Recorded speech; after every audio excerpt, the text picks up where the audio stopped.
Hello दोस्तों, मैं YouTube channel आप सभी का स्वागत है। हम लोग पॉलिटी पढ़ रहे थे जिसमें राष्ट्रपति का सेशन चल रहा था। उसमें हम लोग 2 ऑब्जेक्टिव का वीडियो डाल चुके हैं और ये तीसरा है। अगर अनुच्छेद नहीं देखे हैं राष्ट्रपति से संबंधित तो पहला वीडियो मेरा ज़रूर देखें, तभी ये चीज़ समझ में आएगा। तो चलिए, हम प्रीवियस ईयर जो पूछा हुआ क्वेश्चन है उसी को इस चैनल के माध्यम से कराया जाता है। अब बने रहिए। चलिए देखते हैं क्वेश्चन। इससे पहला क्वेश्चन है यहाँ पे कि निम्न में से भारत के राष्ट्रपति पद पर महाभियोग लगाने का अधिकार किसे है।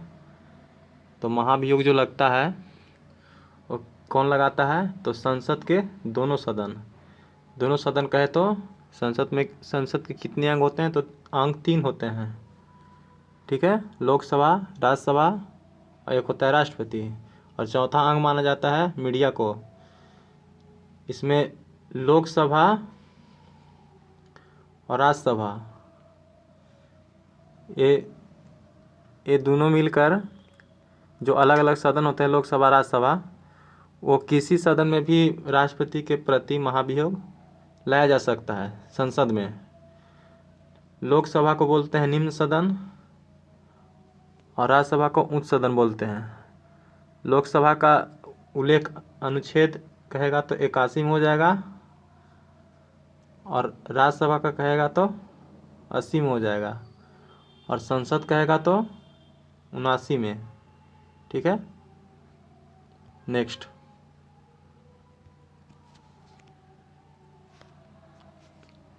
सेकंड है, संविधान के उल्लंघन के आधार पर राष्ट्रपति के विरुद्ध किसके द्वारा महाभियोग लगाया जा सकता है।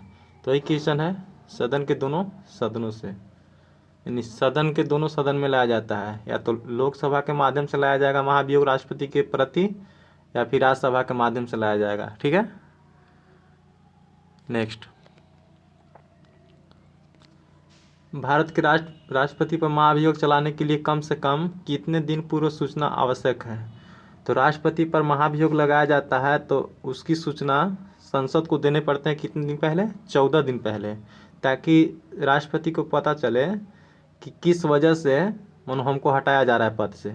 तो सूचना कितना दिन पहले दिया जाता है, 14 दिन पहले। ठीक है, और ये देखिए यूपी पीसीएस 2014 में पूछा हुआ क्वेश्चन है। नेक्स्ट, निम्नलिखित में से कौन सा भारत के राष्ट्रपति के निर्वाचन गण का तो भाग है परंतु उसके महाभियोग अधिकार का भाग नहीं है। तो महाभियोग में वो पार्टिसिपेट नहीं करता। वो कौन भाग है, तो है राज्यों के विधानसभाएं। राज्यों की विधानसभाएं जो होती है वो राष्ट्रपति के महाभियोग में भाग नहीं लेते हैं। ये आईएएस में पूछा हुआ क्वेश्चन है 1996 में। नेक्स्ट, भारत के राष्ट्रपति के महाभियोग की प्रक्रिया क्या है। तो राष्ट्रपति के महाभियोग की प्रक्रिया क्या है, तो यह अर्ध न्यायिक है। कैसा है, अर्ध न्यायिक।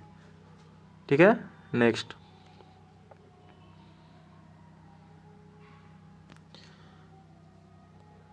राष्ट्रपति का रिक्त स्थान पर लिया जाना चाहिए। मानो राष्ट्रपति का अगर पद हो गया, खाली हो गया, तो कितने दिन के अंतर्गत लेना चाहिए, तो ये 6 महीना के अंतर्गत।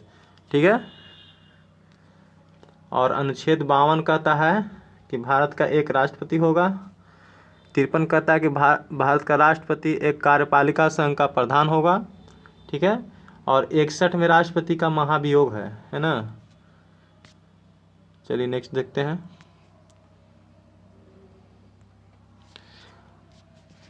पदासीन पर राष्ट्रपति की पदावधि की समाप्ति से भिन्न किसी कारण से उत्पन्न होने वाले रिक्त की दशा में रिक्त भरने के लिए निर्वाचन आवश्यक होना चाहिए। तो रिक्ति होने की स्थिति में 6 महीने के भीतर। ठीक है, कितना दिन पहले भीतर, 6 महीने के अंदर। देखिए यूपीपीसीएस मेंस में 2016 में पूछा हुआ क्वेश्चन है। नेक्स्ट, यदि मृत्यु, त्यागपत्र अथवा हटाए जाने की स्थिति में भारत के राष्ट्रपति का पद रिक्त हो जाए तो उस पद का कार्यभार कौन संभालेगा। तो नेसेसरी है, अगर राष्ट्रपति का पद खाली हो जाए तो कौन संभालेगा, उपराष्ट्रपति। ठीक है, अगर उपराष्ट्रपति और राष्ट्रपति दोनों की अगर पद खाली हो, दोनों में से कोई नहीं हो, तो सर्वोच्च न्यायालय के मुख्य न्यायाधीश कौन संभालता है, मुख्य न्यायाधीश। लेकिन इसका नियम रहता है कि इस 6 महीना के अंदर हर हाल में राष्ट्रपति का चुनाव करा देना चाहिए। नेक्स्ट, यदि भारत के राष्ट्रपति का पद रिक्त हो जाए और कोई उपराष्ट्रपति भी न हो, तब निम्नलिखित में कौन सा कार्यवाहक राष्ट्रपति होगा? तो अभी हम बताएं, ये सर्वोच्च न्यायालय के मुख्य न्यायाधीश होगा। ये देखिए कितना एग्जाम में पूछा गया है। EPPCS में 2005 में पूछा गया है, EPPCS प्री 1992 में पूछा गया है, RTS में प्री 2007 में पूछा गया है। देखिए UPPCS फिर एग्जाम में पूछा गया 15 में, UPRO में पूछा गया 2014 में, यानी मिला जुला के तो 5 पेपर में पूछा गया लगातार, तो इसलिए इम्पोर्टेंट ज़्यादा है। नेक्स्ट, यदि राष्ट्रपति एवं उपराष्ट्रपति का पद खाली हो तो भारत के राष्ट्रपति के पद कौन संभालेगा? तो अभी बताएं कि भारत के मुख्य न्यायाधीश। नेक्स्ट,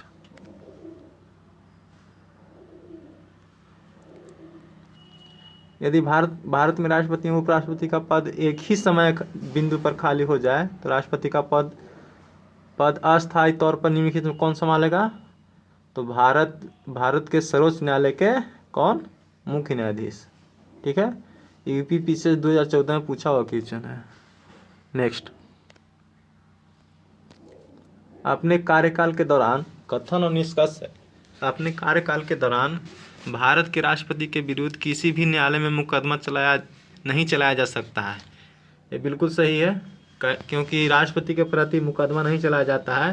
अगर कोई मिस्टेक हो गया हो तो उसके प्रति सिर्फ नोटिस दिया जाता है, यानी लिखित रूप से उसको सुप्रीम कोर्ट है उसको मांगता है, लेकिन उसके प्रति किसी तरह से न्यायिक प्रक्रिया नहीं चलाया जाएगा, उसके मुकदमा नहीं किया जाएगा। ऐसा नहीं कि आम आदमी के पास, जैसे कि मान लीजिए कि कोई मर्डर करता है तो उसके प्रति मुकदमा हो जाता है, तो ऐसा नहीं होता राष्ट्रपति के प्रति। ठीक है, फिर कारण है उसका कि राष्ट्रपति का पद संविधान के ऊपर होता है। बिल्कुल गलत है, क्योंकि सबसे ऊपर कौन सा है? संविधान है। संविधान से ऊपर कुछ भी नहीं होता है। ठीक है, तो इसलिए ये बिल्कुल गलत है।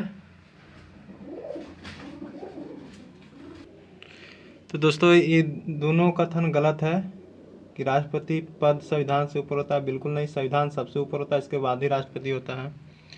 और ये जो है, अपने कार्यकाल के दौरान भारत के राष्ट्रपति के विरुद्ध किसी भी न्यायालय में मुकदमा नहीं चलाया जा सकता है, ये बिल्कुल गलत है। मुकदमा नहीं चलाया जाता है, उसको लिखित रूप से दिया जाता है। तो ये पूछा गया, देखिए छत्तीसगढ़ PCS में 2008 में पूछा गया क्वेश्चन है। नेक्स्ट,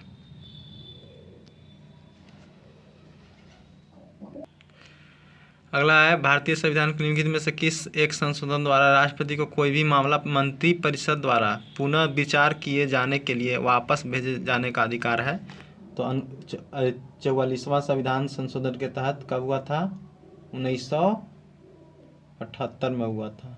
ठीक है, और 42वां संविधान कहेगा तो 1976 में हुआ था। ठीक है, नेक्स्ट, तो ये 44वां संविधान संशोधन के अंतर्गत इसका अधिकार है कि या तो किसी भी विधेयक को या तो वापस भेज सकता है पूर्ण विचार के लिए, या फिर उस पर रोक सकता है। नेक्स्ट, राष्ट्रपति लोकसभा को कब भंग कर सकते हैं? तो केंद्रीय मंत्रिमंडल, जो केंद्रीय मंत्रिमंडल होते हैं उनकी अनुशंसा पे, जैसे मंत्रिमंडल का मुखिया कौन होता है? प्रधानमंत्री होते हैं, PM। तो PM अगर इस्तीफा दे देंगे तो मंत्रिमंडल पूरा भंग हो जाएगा। लेकिन अगर PM इस्तीफा नहीं देते हैं और किसी वजह से अगर मंत्रिमंडल भंग करना है तो राष्ट्रपति की अनुशंसा पर होगा। कौन? केंद्रीय मंत्रिमंडल सब अगर मिलकर कहेगा तब होगा। नेक्स्ट, भारत के राष्ट्रपति के अनुशंसा पर लोकसभा को भंग कर सकता है, तो कौन कर सकता है? मंत्रिपरिषद। ठीक है, तो दोस्तों ये वीडियो कैसा लगा आप अपना विचार ज़रूर दें, और साथ में अगर नए हैं तो मेरा चैनल को सब्सक्राइब करें, साथ में बेल आइकन दबाना ना भूलें। मिलते हैं नेक्स्ट वीडियो में। थैंक यू दोस्तों।